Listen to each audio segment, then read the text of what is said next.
Hey, how's it going, guys? Gonna be doing something a little bit different today. Um, well, one, because I'm extremely sick. Well, I was extremely sick. Yes, I'm still drinking, simply because I got really tired of laying around. But we're going to be playing a game that's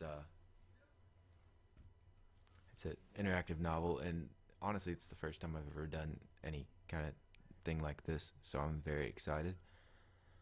But yeah, so we're gonna play through and see how it goes. Anyway, okay, let's get started.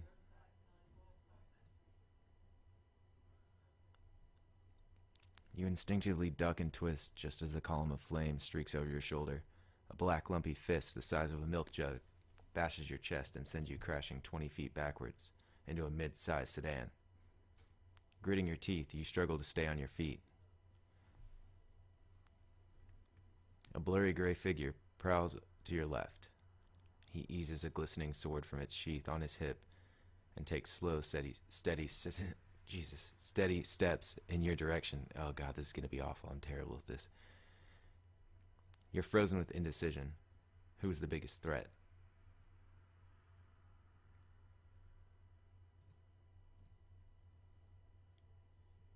I guess I should have read off the choices there, but learn with me.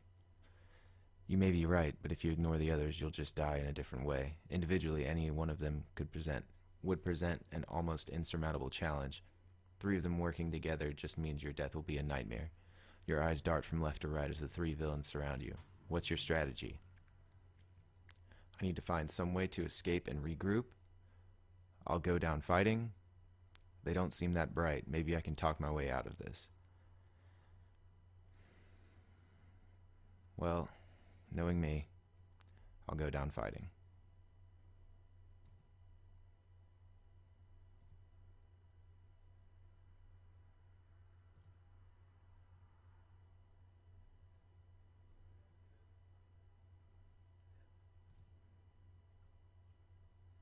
Oh no.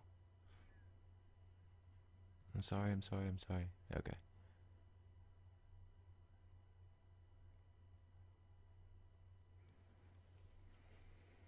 1 second.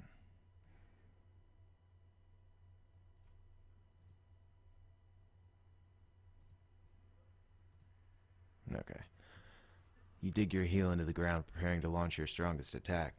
But she reacts too quickly. With a wave of her hand, a rush of scalding heat threatens to boil your eyes in their sockets. It's over. You have to realize that. There's just no way out of this. As the vultures circle, you raise your head and stare them down, lacking the strength to rise to your feet, but needing to show one last shred of defiance. They move slowly. They aren't in a hurry. For a moment, you wonder if they view this as just business, or if they take some kind of perverse glee in toying with you. From what you know of the Diabolical Dozen, they seem to have mastered the art of mixing business with pleasure. In some twisted way of thinking, you're responsible for this. After all, it didn't have to turn out this way. You could have made different decisions, smarter decisions, but you didn't. And you trusted the wrong person. 2 years ago. This is already really cool. I kind of like this. Today's the day, the start of your new life. You've fantasized about this day since you were 8 years old, diving off the living room sofa with reckless abandon. Eliciting a satisfying hiss from your furry nemesis, you smirked as Kitty Fuzz retreated to your father's recliner. Back then, you didn't realize it could actually happen. It was just a fantasy. After all, what kid doesn't dream about being a hero with fantastic powers? What kid didn't want to be a Z person? As a kid, what power did you dream of having? Okay, and our choices are the strength to lift a bus, invisibility, of course, the power of flight, the ability to shoot lasers from my eyeballs. Yeah, that's amazing. Telepathy, force fields for the win. I don't know, lasers from eyeballs. That's pretty legit.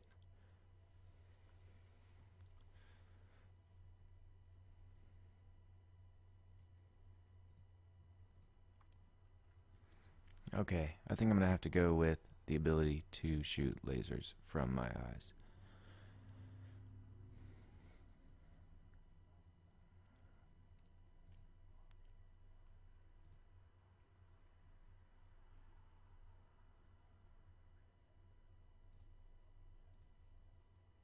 Hours upon hours of staring and squinting into the bathroom mirror were wasted. Even making pew pew pew noises didn't help. Even though you didn't have any powers, your idols did. Kids in previous generations had to find their heroes in comic books or cartoons. But your generation was the first to have the real thing. Of course, there's a reason for this. Hold on, I don't have any heat in my building still, even though it's about the middle of December almost. So I was wearing my coat. Okay. The tension between the Soviet Union and the United States had reached a climax in the late 1960s in a Cold War stalemate under the Nixon administration. Each side possessed nuclear weapons capable of devastating the enemy, and the reality of a mutually assured destruction forced the U.S. to focus on new shielding technologies that might be able to protect at least some American cities from nuclear war. In 1974, the federal government created the first so-called Zenith shields over Washington, D.C., and New York City. Over the next 18 months, Zenith shields popped up over Miami, Chicago, Dallas, Philadelphia, Baltimore, Los Angeles, and San Francisco. Approximately 20% of the population was purportedly protected from nuclear strikes, but the costs were high. Riots broke out in the unprotected cities, and the economy stalled for over a decade. In addition, those living in shielded cities were physically unable to leave. Z cities were arguably safe from nuclear attacks, but they were prisons.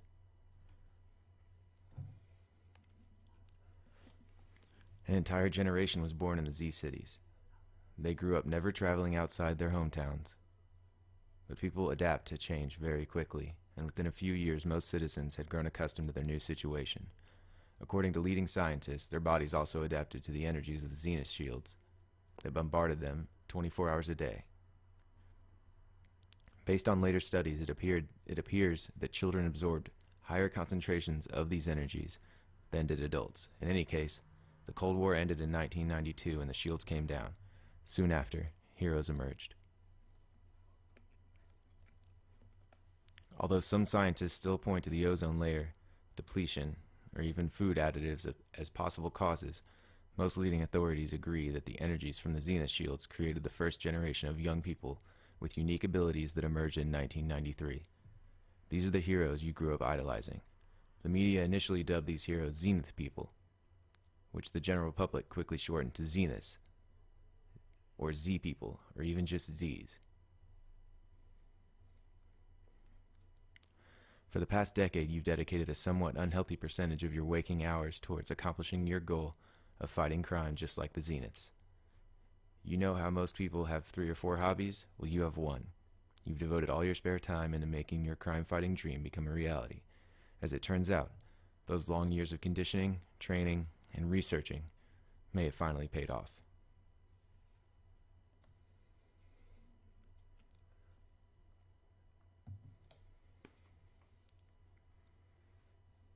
You've been accepted to the brand new Heroes Among Us program at Speck Community College, SCC, in Speck, Nebraska.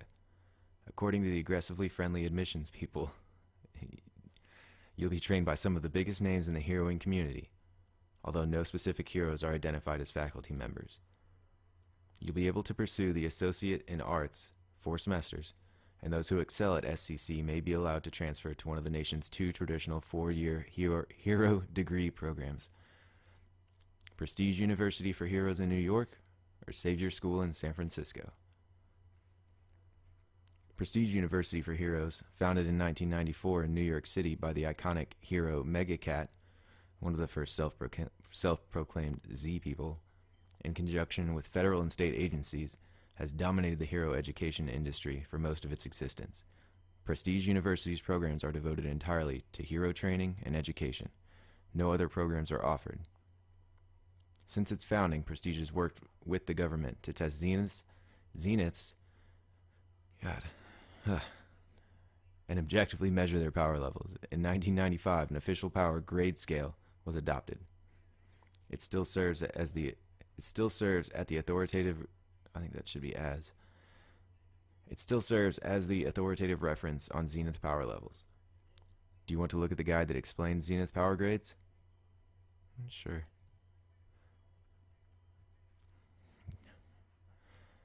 Good choice, I guess. Each grade represents a power level roughly double that of the previous grade. For example, Grade 2 Zenith is roughly twice as powerful as Grade 1 Zenith. Grade 1, presumed capable of defending 5 standard humans, minimum grade needed for admission at Spec Community College. Grade 2, presumed capable of defeating 10 standard humans. Grade 3, 20 standard humans, minimum grade needed for admission at Xavier School. Grade 4, 40 standard humans. Representative of advanced student at Xavier School. Grade 5, presumed capable of defeating 80 standard humans. Oh, I was defeating the whole time. I thought defending. Oh, fuck that one up. 80 standard humans. Defeating 80 standard humans. Minimum grade needed for admission into Prestige University. Grade 6, 160 standard humans. Advanced student at Prestige University. Grade 7, 320 standard humans. Jesus Christ.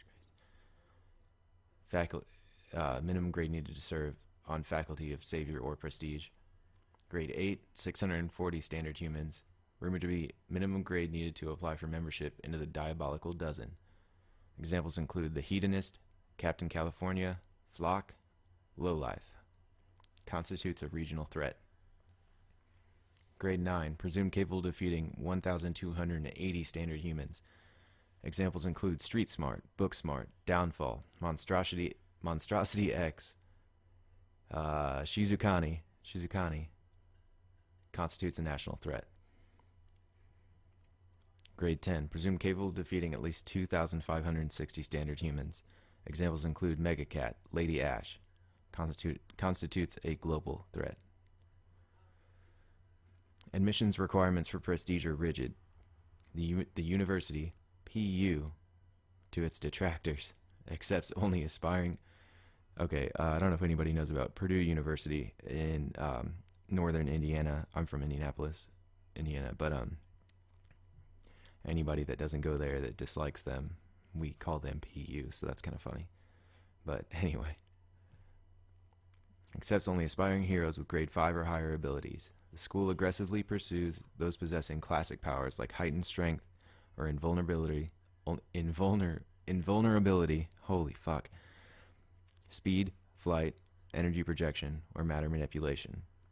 Prestige graduates enjoy special hero status recognized by the federal government and most state and local governments.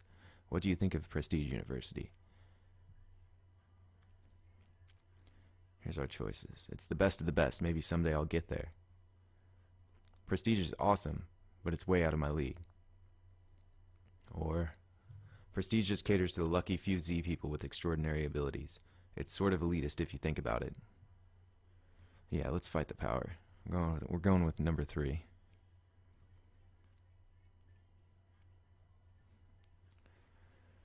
For the past 2 decades, Prestige faculty and graduates alike have battled against the Diabolical Dozen, the world's premier group of villains based somewhere in southern Florida.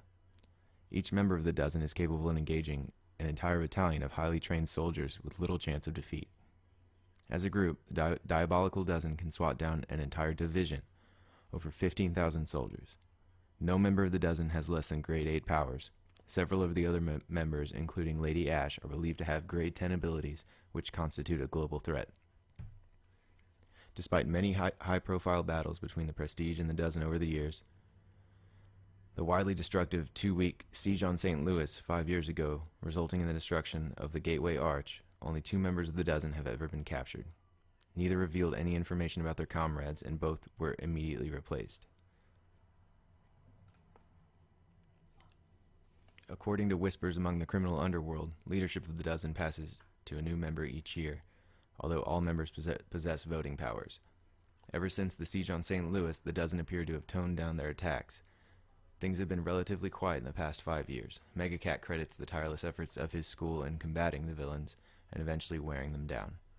Why do you think things have been quiet for the past 5 years? Megacat's school primarily has worn down the dozen. They only have 12 villains, and Megacat has access to an entire school of Z people. The Diabolical Dozen is probably just biding their time for some reason. They're the most powerful villains on the planet, and I doubt Prestige has worn them down. Megacat is forgetting about the new hero school in San Francisco. The dozen struggled against Prestige, and now they have a whole new school of Z people to deal with.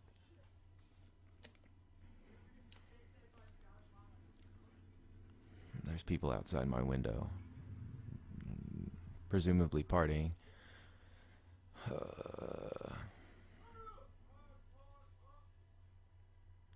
Why are they so loud? Like, I'm drinking, but I'm not being loud. Anyway, okay, I think we're gonna go with the third one. That Megacat is forgetting about the new hero school in San Francisco. Savior School. Okay.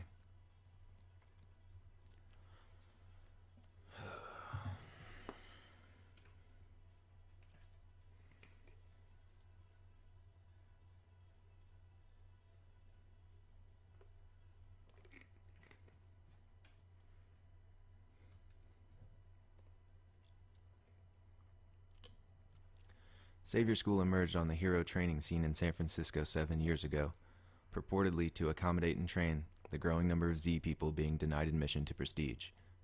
The founders, twins Booksmart and Streetsmart, publicly criticized Prestige for not accepting more students of diverse ethnicities and sexual orientations. Savior School promotes a more inclusive admission system, accepting students with abilities classified as grade 3 and up, meaning that young Z people with low-tier to mid-tier abilities finally had a place to train. Booksmart, widely recognized as one of the smartest people in the world, was recently quoted as saying, "No one, not even Megacat, should monopolize the training of the next generation's heroes. This is not fiefdom, and he is not a lord." The Diabolical Dozen has terrorized our nation for almost 20 years, and although Prestige has made progress against the Dozen, logic dictates that if Megacat and his colleagues could definitively stop the Dozen, they would do so.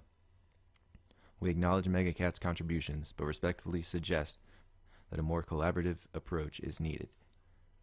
Streetsmart added little to his sister's statement, stating only, "Mega, expletive deleted, is all hiss and no claws. You can quote me on that."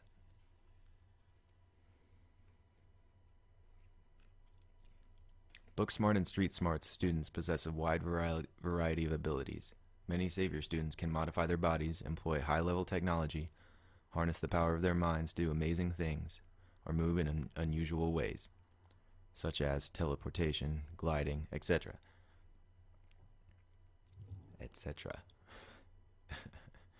According to unconfirmed reports, Savior has loaned one of its professors to Spec as a show of support for the fledgling community college program. What do you think of Savior School? Savior School just ripped off Megacat's idea for hero training and education. They're nothing special. I like that Savior School has a more inclusive admissions policy. Maybe I can attend their classes someday. Maybe I can attend classes there someday. Booksmart is right about Prestige. No one should have a monopoly on training heroes. I want to go with the third one. Yeah, we're going to go with the third one.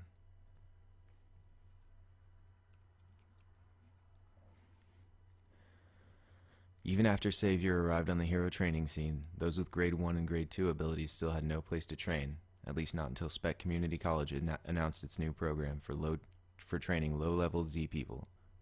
This is the school at which you'll start your heroing career. Realizing that no hero can excel in every area, you focus on specific skills and physical abilities to create a unique crime-fighting style. Crime-fighting style. You would describe yourself as acrobat. I mix my quickness and agility with decent strength and toughness. I'm equipped with brass knuckles, a leather motorcycle jacket, and retractable roller skates in my shoes. Okay, this person wears Heelys, and I kind of want to pick it now without even looking at the others.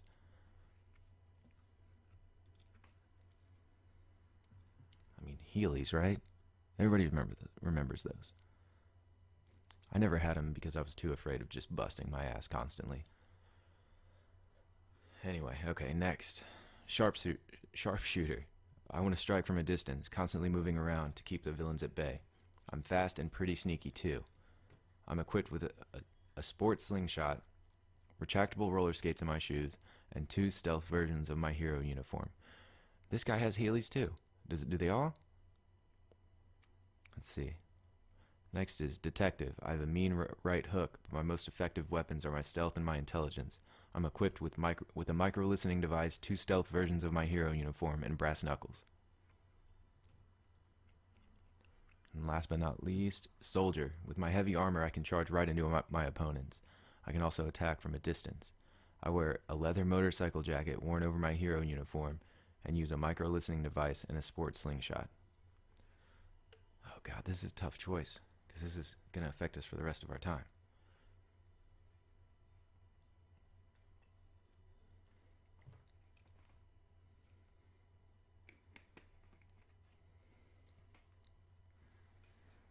Huh. I want to do either acrobat or sharpshooter just because of the Heelys, but then again, me as a person, I'm quite clumsy sometimes. I say that when my job itself has me not being clumsy all the time. Could do Soldier. It's pretty fitting. I don't know. I think I want to do Detective. Not enough heroes that are, book smart. He says when one of the only heroes we've read about so far is one named Booksmart. Swallowing hard, you try to balance your nerves and your excitement. You've trained hard, but you've never been able to overcome a glaring weakness that might end up crushing your dreams of being a successful crime fighter. After all, not many heroes have a glass jaw. Getting hurt, well, it hurts. You're embarrassed to admit that you've been knocked out a few times while competing in sports and other physical activities. You just don't deal well with incoming attacks. On the plus side, you're pretty sure that a few other spec students will try to avoid taking a punch as well. Surely you'll make some friends with abilities that complement your own. Funds will be really tight with only your $2,500 spec stipend to pay your daily expenses for the semester. Thankfully, your scholarship covers your tuition and even your off-campus apartment, or you couldn't even afford to take this opportunity.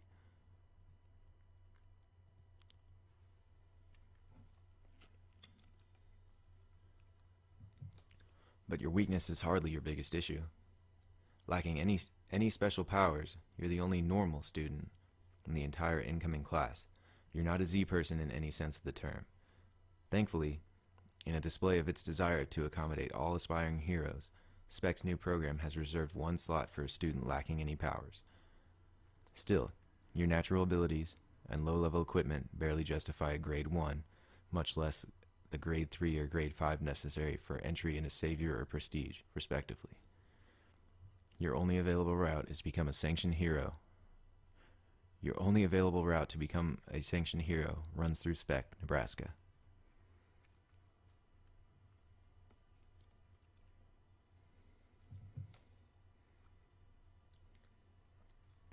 You rode a roller coaster of emotions in the past few months. You applied to Spec in February and fretted daily about your chances of getting in. The application process was anything but straightforward. You were not allowed to use your real name, address, or any other identifying information in your application materials. Instead, you were directed to label all your materials simply with your hero name. Communications involved a maze of P.O. boxes, clandestine meetings with masked messengers, in predetermined locations, and a few brief conversations on throwaway phones. Since Prestige and Savior have never allowed non-powered students to apply, you anticipated fierce competition for the sole, non-powered slot in SPEC's program. Thankfully, you were able to impress the admissions office with your essay, focusing on your rather impressive accomplishments. Obviously, you included all of your major achievements, but which of your accomplishments is most satisfying to you? Well, we've already established that I have a glass jaw, so I can't win a regional amateur boxing tournament. It could be winning first prize in a high school district chess tournament, or taking first place in a regional special effects makeup challenge. I think because of my intelligence, I'll have to go with winning first prize in a high school district chess tournament. Doesn't seem super, but it's kind of all we got right now. Anyway.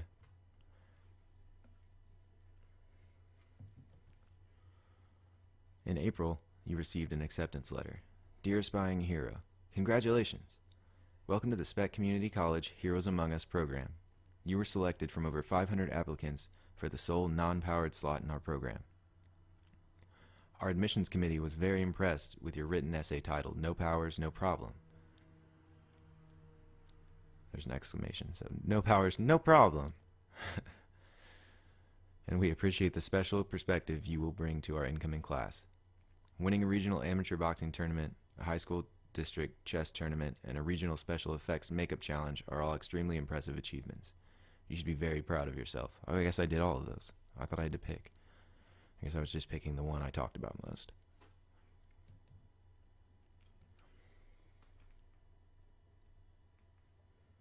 My phone is freaking out.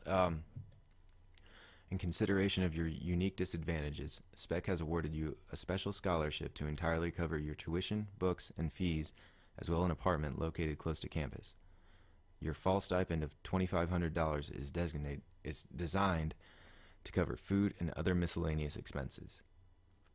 Assuming you maintain at least a 3.0 average, you will be eligible to receive upgraded weapons and equipment to help you close the gap with your classmates. Remember that Speck is committed to protecting our students' privacy. Use only your code name on all communications with Speck representatives and in all your dealings with your classmates and faculty.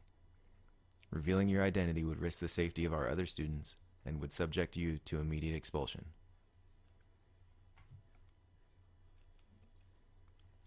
Be aware Speck offers over 20 other degree programs ranging from medical transcription to paralegal studies. Our other students are aware of your arrival, but please give them time to adjust. After all, we have heroes on campus now. Orientation starts on August 18th at 10 a.m. in our gymnasium located in the west wing of Heroes Hall, formerly Smothers Hall. At orientation, you will receive your class schedule and meet your classmates and professors. Enjoy your summer. We look forward to seeing you on campus in August. Sincerely, Dean Meg Tolley. You fold the letter and tuck it back into its envelope. Looking down at the envelope, you run your fingertips slowly over your hero name. The name you see is... Oh God, this is an important decision. Urban Ghost, Brawl Doll, Alley Cat, Justice Angel, Mugger Slugger, Dark Dodger. None of those. Well... We got to decide if we really don't like any of these before we move to the next one, because I don't think I can go back.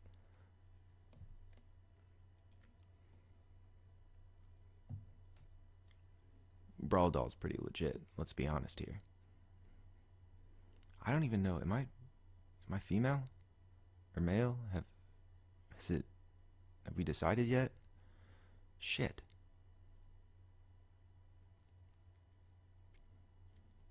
No, I can't do it. I can't pick one without seeing the others. None of those. I see. Oh God, here we go. It's all happening. It's all happening, guys. Okay. Gotta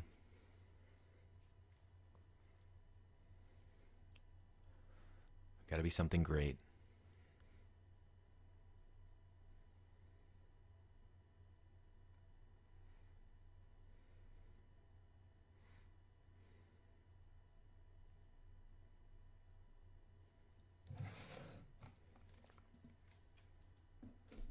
Okay, so we're going to go with a name that I have been called on multiple occasions.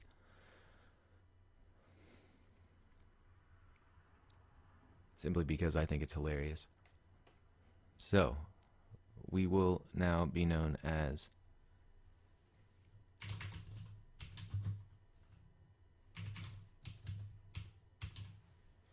Uncle Drunkle. But okay, I guess now I have to be a guy because I can be a person who avoids gender labels. Done. Yes, done. Oh, now I have to pick a name. Akira. Don't even need to look at the others. Akira. What's my last name? Akira Millsap, Akira Kyle, Akira White, Akira Espinoza.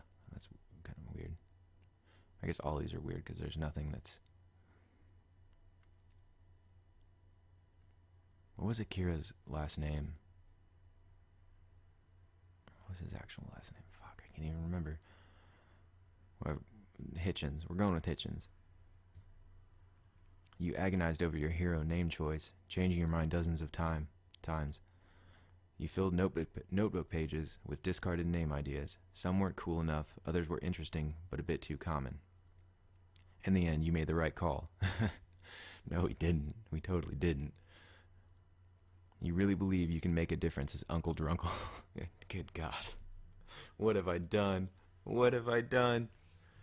But no one can ever know that Uncle Drunkle is really Akira Hitchens. Spec's acceptance letter made it very clear that revealing your identity would result in dismissal from the program. Considering that such a benign disclosure could result in dismissal, you wonder how the admissions committee would have reacted had you shared your secret family history. You may be the only non-powered student in the class, but your uniqueness...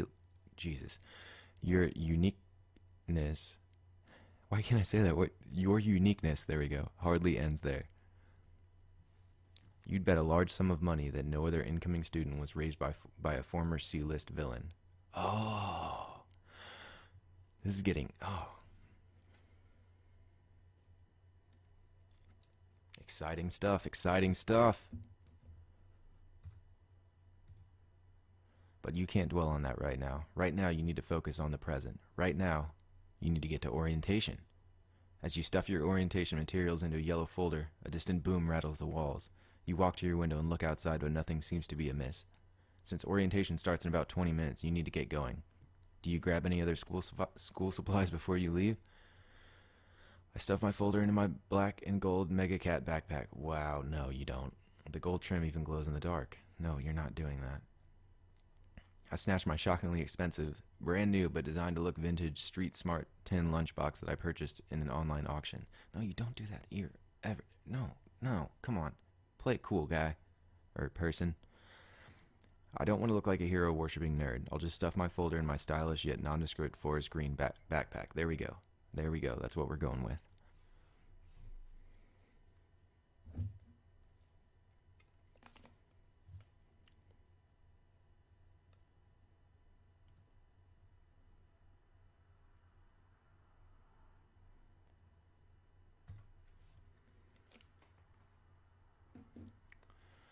Luckily, Spec Community College is just a quick 10-minute walk from your apartment. Frankly, you doubt that any two addresses in downtown Spec are more than a 10-minute drive apart, although the city is surrounded by picturesque suburbs and miles of fields and farms. Spec is what you would call a big little city of about 40,000 people. Lots of small independent businesses dot the tree-lined streets. Drivers are more likely to honk in recognition or greeting than in frustration. Farming, soybeans, corn, sorghum. I don't know what sorghum is. If you know what sorghum is, please tell me, because I don't feel like Googling it. God, I'm so lazy. How can I be a hero? Drives the economy. Coupled with some meatpacking and grain processing plants. You've read every inch of cityofspec.gov, and although every municipal website paints its area in the best possible terms, you've concluded that Spec really is a nice place to live. Crime is relatively low, only 4 or 5 homicides per year, and those usually involve crimes of passion. Random street crime is almost non-existent. You have to admit that it does seem like an odd spot for a hero college, but Spec Community College apparently wanted the prestige and extra revenue the program would bring. Plus, Many government officials of a certain political party stress the need for a Z People training center in the normal part of the country. So what are your first impressions of Spec? It's a breath of fresh air, literally. It will probably be fine for now, but I really have my eye on making it to the big time schools. I'm a city kid at heart, so this is going to be tough. And what's sorghum anyway? Jesus. That worked out well, huh? Going with that one.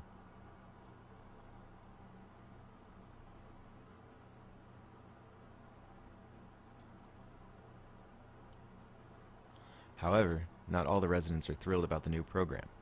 Some seem to fear that a hero program will result in dozens of poorly trained students looking for trouble, inserting themselves into every minor incident, and generally causing more damage than they prevent.